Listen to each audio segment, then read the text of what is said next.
Where's Mommy? I heard my sister yell out the window. I stopped sweeping the tiny concrete slab we New Yorkers call a backyard and yelled back just as loudly. I don't know! She left like 5 minutes ago! Then it hit me. Mommy said she had a fetch-a-fay at the welfare office.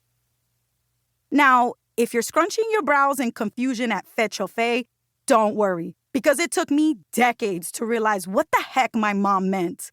In her thick Dominican accent, she was saying face-to-face, an in-person appointment she needed to attend at least once a year to continue receiving food stamps.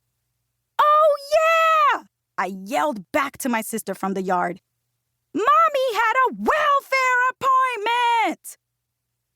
In Bushwick, Brooklyn, where I grew up, kids ran up and down the street while playing, and everyone yelled.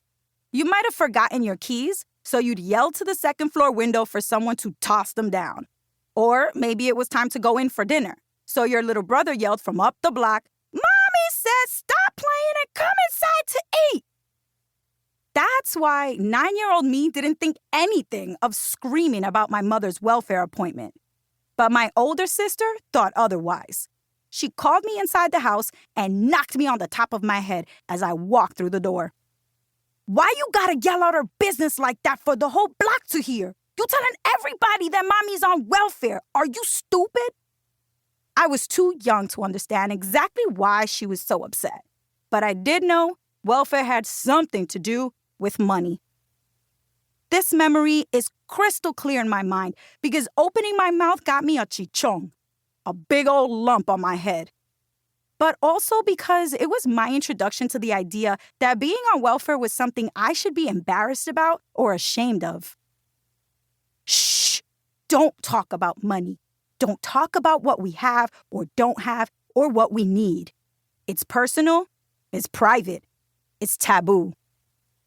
In hindsight, it's hilarious that my sister was so concerned with hiding the fact that we were on welfare, because most of our neighbors were on it too.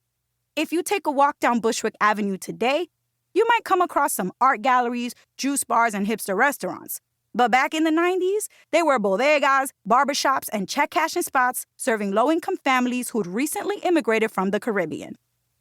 While in line for groceries at Key Food, I saw everybody and their mama using government-issued EBT cards. It wasn't just us. I never had to pay for a beef patty at the school cafeteria, but neither did my friends.